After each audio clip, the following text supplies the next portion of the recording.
ವಿಧಾನಸಭೆ ಅಧಿವೇಶನದಲ್ಲಿ ಜುಲೈ 19ರ ದಿನ ಆಡಳಿತಾರೂಢ ಕಾಂಗ್ರೆಸ್ ಪಕ್ಷಕ್ಕೆ ಸ್ವಲ್ಪ ಬಿಸಿ ಮುಟ್ಟಿಸಿದ ದಿವಸ ಎಂದೇ ಹೇಳಬಹುದು. ಶಿವಮೊಗ್ಗ ನಗರ ಶಾಸಕರಾದ ಎಸ್.ಎನ್. ಚನ್ನಬಸಪ್ಪ ಅವರು ಚರ್ಚೆಗೆ ಎತ್ತಿಕೊಂಡ ಸಮಸ್ಯೆ ಆಗಿತ್ತು. ಮಹರ್ಷಿ ವಾಲ್ಮೀಕಿ ನಿಗಮದ ಬಹುಕೋಟಿ ಹಗರಣ. ನಿಗಮದ ಅಧಿಕಾರಿ ಚಂದ್ರಶೇಖರ್ ಆತ್ಮಹತ್ಯೆ ಪ್ರಕರಣದ ಬಗ್ಗೆ ಬಹಳ ವಿಷಾದದಿಂದಲೇ ಮಾತು ಆರಂಭಿಸಿದ ಶಾಸಕ ಚೆನ್ನಿ, ಕೇವಲ ಹಗರಣಗಳನ್ನು ನೀವು ಮಾಡಿದ್ದೀರಿ, ನಾವು ಮಾಡಿದ್ದೇವೆ ಎಂಬ ಪರಸ್ಪರ ಮಾತಿನ ಎರಚಾಟ ಮಾತ್ರ ಸದನದಲ್ಲಿ ನಡೆದಿದೆ. ಮೃತ ಚಂದ್ರಶೇಖರ್ ಕುಟುಂಬದ ಬಗ್ಗೆ ಮಾನವೀಯ ಚಿಂತನೆಯನ್ನ ಯಾರೂ ನಡೆಸಿಲ್ಲ.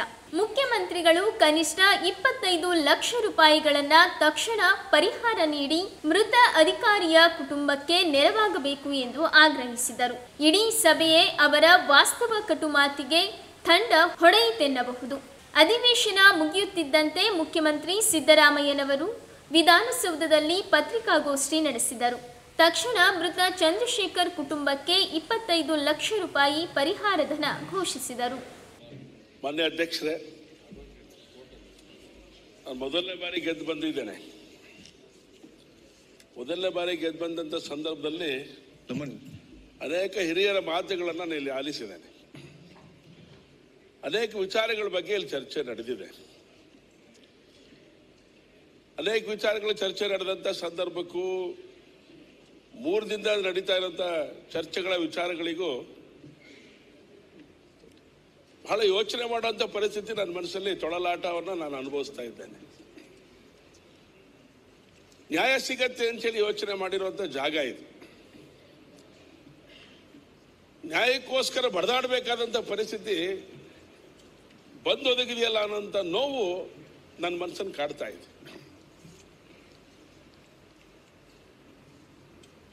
ಒಂದು ಹಗರಣದ ಬಗ್ಗೆ ಚರ್ಚೆ ನಡೀತಾ ಇದೆ. 3 ದಿನದಿಂದ ನಾನು ಕೇಳ್ತಾ ಇದ್ದೇನೆ. 3 ದಿನದಿಂದ ಕೇಳ್ತಾ ಇರೋಂಥ ಈ ಸಂದರ್ಭದೊಳಗಡೆ ಬಂದಂಥ ವಿಚಾರಗಳು ಏನಪ್ಪಾ ಅಂತ ಹೇಳಿದ್ರೆ, ನೀವು ತಿಂದಿಲ್ವಾ, ನೀವು ಮಾಡಿಲ್ವಾ, ಅವನು ಮಾಡಲಿಲ್ವಾ, ಇವನ್ ಮಾಡಲಿಲ್ವಾ, ನಿಮ್ಮ ಸರ್ಕಾರ ಇದ್ದಾಗ ಮಾಡಲಿಲ್ವಾ. ನಾನು ಶಾಸಕರಾಗಿ ಬಂದಂಥ ಸಂದರ್ಭ ಇರುವಂಥ ಕಾಂಗ್ರೆಸ್ಸಿನ ಸರ್ಕಾರ ನೇತೃತ್ವ ಸರ್ಕಾರ ಇದು. ಹಾಗಾಗಿ ಈ ಸರ್ಕಾರದ ಬಗ್ಗೆ ನಾನು ಕೂಡ ಮಾತಾಡಬೇಕಾಗತ್ತೆ. ಬಿಟ್ರೆ ಆವಾಗ ಇಲ್ಲಿ ಬಂದಂಥ ಚರ್ಚೆಗಳನ್ನು ಗಮನಿಸಿದ್ರೆ ನಾನು ಮಾತಾಡಬೇಕೋ ಬೇಡೋ ಅನ್ನೋಂಥ ಸ್ಥಿತಿ ನಿರ್ಮಾಣ ಆಗೋಗ್ಬಿಡುತ್ತೆ. ಹೇಗೆ ಬಂದಿದೆ ಪರಿಸ್ಥಿತಿ ಅಂತ ಹೇಳಿದ್ರೆ, ನೀನು ಸಗಣಿ ತಿಂದಿದ್ಯಾ ಅಂತ ಆದ್ಮೇಲೆ ನಾನು ತಿಂತಾ ಇದ್ದೇನೆ, ಸುಮ್ಮನೆ ಇರೋ ಅಂತ ಹೇಳ್ದಂಗೆ ಆಗಿದೆ. ನೀನು ಸಗಣಿ ತಿಂದಿದ್ಯಾ, ನಾನು ಸಗಣಿ ತಿಂತೀನಿ. ಈ ವಾದ ಇದೆಯಲ್ಲ, ಇದು ಅರ್ಥಗರ್ಭಿತವಾದಂಥ ವಾದ ಅಲ್ಲ. ಈ ಒಂದು ವಾಲ್ಮೀಕಿ ನಿಗಮದಲ್ಲಿ ನಡೀತಾ ಇರೋಂಥ ಹಗರಣ ಏನಿದೆ, ಇದಕ್ಕೆ ನ್ಯಾಯ ಕೊಡಿಸುವಂಥ ವಾದಗಳಲ್ಲ ಇದು. ಈ ಹಗರಣಕ್ಕೆ ಯಾರು ಬಲಿದಾನ ಆಗಿದ್ದಾನೆ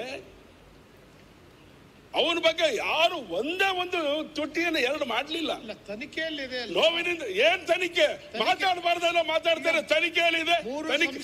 ಮನೆ ಅಧ್ಯಕ್ಷರೇ ಮಾತಾಡಕ್ಕೆ ದಯಮಾಡಿ ಅವಕಾಶ ಕೊಡಿ, ಮತ್ತೆ ಬರಬೇಡಿ. ತಾವೇನ್ ಮಾತಾಡಬೇಕು? ನಾನು ಯಾರು ಮಾತಾಡ್ಬೇಕಾದ್ರೆ ಅಡ್ಡ ಬಂದಿಲ್ಲ. ನಾನು ನಮ್ಮ ಕರ್ನಾಟಕ ರಾಜ್ಯದ ಒಬ್ಬ ಜಾಗೃತ ಮತದಾರ. ಅವನು ಶಿವಮೊಗ್ಗ ವಿಧಾನಸಭಾ ಕ್ಷೇತ್ರದ ಮತದಾರ. ಆ ಮತದಾರನ ಕೊಲೆ ಮಾಡಿದ್ದು ಯಾರು ಅಂತ ಹೇಳಿದ್ರೆ ಯಾವುದೋ ವ್ಯಕ್ತಿ ಅಲ್ಲ, ಈ ಒಂದು ಸರ್ಕಾರದ ವ್ಯವಸ್ಥೆ. ಸರ್ಕಾರದ ವ್ಯವಸ್ಥೆ ಇದು. ಅದನ್ನು ಹೇಳಲಿಕ್ಕೆ ಬಂದ್ರೆ ಏನೆಲ್ಲ ಮಾತಾಡ್ತಿದ್ದಾರೆ. ಅವ್ರ ಮನೆ ಪರಿಸ್ಥಿತಿ ಗೊತ್ತು. ನಾನು ಬಹಳ ಡೀಟೇಲ್ ಆಗಿ ಹೋಗೋದಿಲ್ಲ. ಅಶೋಕ್ ಅವರು ಬಹಳಷ್ಟು ಸಂಗತಿಗಳು ಮಾತಾಡಿದ್ದಾರೆ, ನಮ್ಮ ನಾಯಕರಿಗೆಲ್ಲ ಮಾತಾಡಿದ್ದಾರೆ, ಎದುರುಗಡೆ ಇವರು ಆಡಳಿತ ಪಕ್ಷದ ನಾಯಕರು ಕೂಡ ಮಾತಾಡಿದ್ದಾರೆ. ಈ ಹಗರಣದ ಬಗ್ಗೆ ನಡೆದಿರುವಂಥ ಸಂಗತಿಗಳ ಬಗ್ಗೆ ಚರ್ಚೆ ಮಾಡಬೇಕಾದ್ರೆ ಬಹಳ ನೋವಿನಿಂದ ಮಾತಾಡ್ತಾ ಇದ್ದೇನೆ ನಾನು. ಒಬ್ಬರು ಹೇಳ್ತೀರಿ ದಲಿತ ಅನ್ನೋ ಹೆಸರನ್ನ ಪದಪ್ರಯೋಗ ಮಾಡಬೇಡಿ ಅಂತ ಹೇಳ್ತೀರಿ. ಬಿಡ್ರಿ, ಅವನು ತಡೀರಿ ಸ್ವಾಮಿ, ಒಳ್ಳೆ ಕಥೆ ಆಯ್ತಲ್ಲ. ಹೇಳಿದಾರಲ್ಲ, ಒಂದ್ ನಿಮಿಷ ತಡೀರಿ, ಮಾತಾಡಕ್ ಬಿಡ್ರಿ ಅಧ್ಯಕ್ಷ. ನಾನು ಮಾತಾಡಕ್ಕೆ ಅವಕಾಶ ಕೊಡಿ. ವಿವರಣೆ ಕೊಟ್ಟಿದ್ದಾರೆ, ಅದರಿಂದ ಏನ್ ಪ್ರಯೋಜನ ಅಲ್ಲ. ನೀವೇ ಮಾಡಿದ್ರೆ ಹೆಂಗ? ಈಗ ಮಾತಾಡಿದ್ದ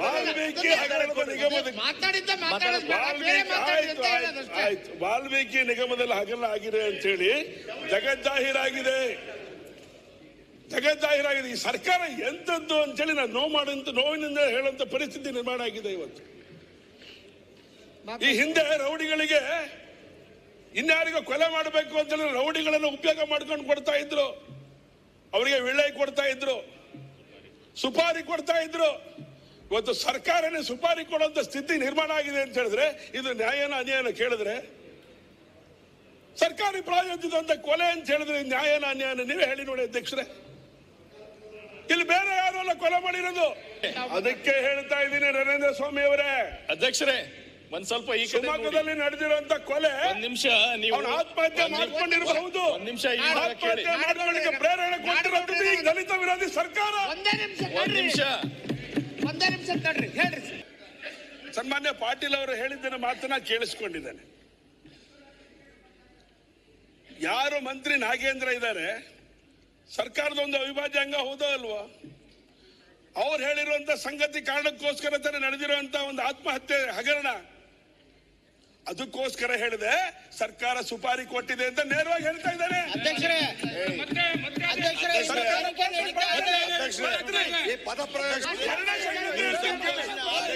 ಸುಪಾರಿ ಕೊಟ್ಟಿದ್ರು ಅಂತ ಹೇಳಿದ್ರೆ ಎರಡನೇ ಸಂಗತಿನ ಹೇಳ್ತೀನಿ ಕೇಳಿ.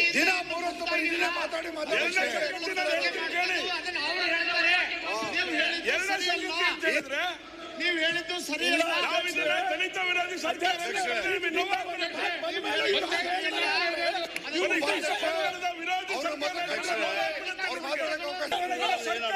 ಅಂತ ಹೇಳಿದ್ರೆ ತಪ್ಪಾಗುತ್ತೆ, ನಿಮಗೆ ನೋವಾಗುತ್ತೆ.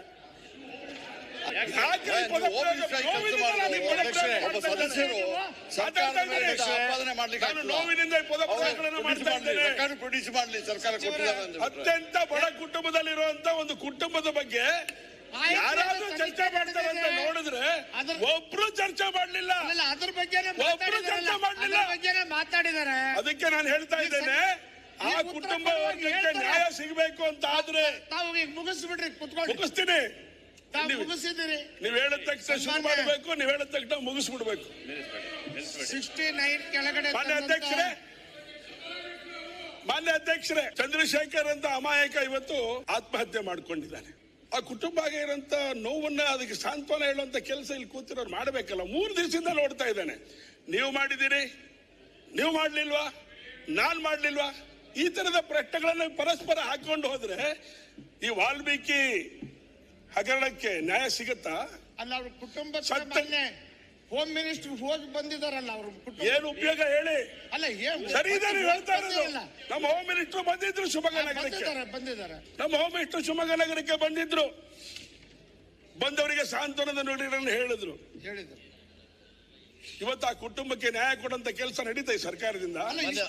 ಹೇಳ್ತೀನಿ, ಸಾಂತ್ವನದ ಮಾತುಗಳನ್ನ ಆಡು ಬಂದ್ರು. ಚೆನ್ನಿಯವರೇ, ನಂದೇನ್ ರಿಕ್ವೆಸ್ಟ್ ಅಂತ ಹೇಳಿದ್ರೆ, ಚೆನ್ನಿಯವರೇ ಒಂದ್ ಸೆಕೆಂಡ್ ಅಣ್ಣ, ಒಂದ್ ಸೆಕೆಂಡ್ ಮುಗಿಸ್ಬಿಡ್ತೀನಿ ನಾನು. ಆಮೇಲೆ ನಿಮ್ದೇ ಸರ್ಕಾರ, ನೀವ್ ಏನ್ ಬೇಕಾದ್ರೂ ಮಾತಾಡ್ಕೊಳ್ಳಿ.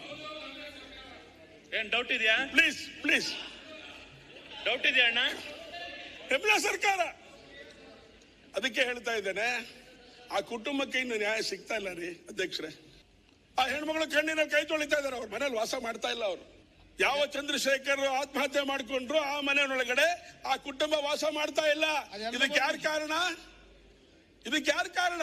ಅದೆಲ್ಲವನ್ನು ಈ ಕಾರಣ ಸರ್ಕಾರ ಅಂತ ಹೇಳಿದ್ರೆ ಅದು ನಿಮಗೆ ತಪ್ಪ ಬಂದಿದೆ, ಅದೆಲ್ಲ ಬಂದಿದೆ. ಅದು ತಪ್ಪ ನಿಮಗೆ? ವಿರೋಧ ಪಕ್ಷ ನಾನು ಇದನ್ನು ಕೇಳ್ತಾ ಇದ್ದೇನೆ. ಹೇಳಿದ್ದಾರೆ, ನಾನು ಏನು ಮಾತಾಡಿದಿಲ್ಲ. ತುಂಬಾ ಸಂಗತಿಗಳನ್ನು ಹೇಳ್ಬಿಟ್ಟಿದ್ದಾರೆ. ನಿಮ್ಮ ಇಡಿ, ನಿಮ್ಮ CBI, ನಿಮ್ಮ SIT, ನಾನು ಎಲ್ಲವನ್ನು ನೋಡಿದ್ದೇನೆ. 40 ವರ್ಷದಿಂದ ನಾನು ನೋಡ್ತಾ ಇದ್ದೇನೆ. ಈ ವರ್ಷ ಬಂದಿರ್ಬೋದು ನಾನು ಇಲ್ಲಿಗೆ. ಆದ್ರೆ ಕುಟುಂಬಕ್ಕೆ ನ್ಯಾಯ ಕೊಟ್ರ? ಆ ಹೆಣ್ಮಗಳಿಗೆ 25 ಲಕ್ಷ ರೂಪಾಯಿಯನ್ನ ಸಹಾಯಧನವನ್ನ ಕೊಡಬೇಕು ಅಂತ ನಾವೆಲ್ಲ ವಿನಂತಿ ಮಾಡಿದ್ವಿ. 4 ಆಣೆ ಕೊಟ್ರ? ವಿದ್ಯಾವಂತಿಗೆ ವಿದ್ಯೆಯನ್ನು ಕಲಿಸ್ಲಿಕ್ಕೆ ಬೇಕಾದಂತ ಶಕ್ತಿಯನ್ನು ಕೊಡಬೇಕು ಅಂತ ಕೇಳಿದ್ವಿ. ಸರ್ಕಾರ ಮಕ್ಕಳನ್ನ ದತ್ತು ತಗೊಳ್ತಾ? ಇದನ್ನೆಲ್ಲ ಕೇಳಿದ್ರೆ ನಿಮಗೆಲ್ಲ ಉರ್ಕೊಳ್ಳುತ್ತೆ ಅನ್ನೋದಾದ್ರೆ ನಾನೇನ್ ಸಾಯಿಲ್ ಹೇಳ್ರಿ.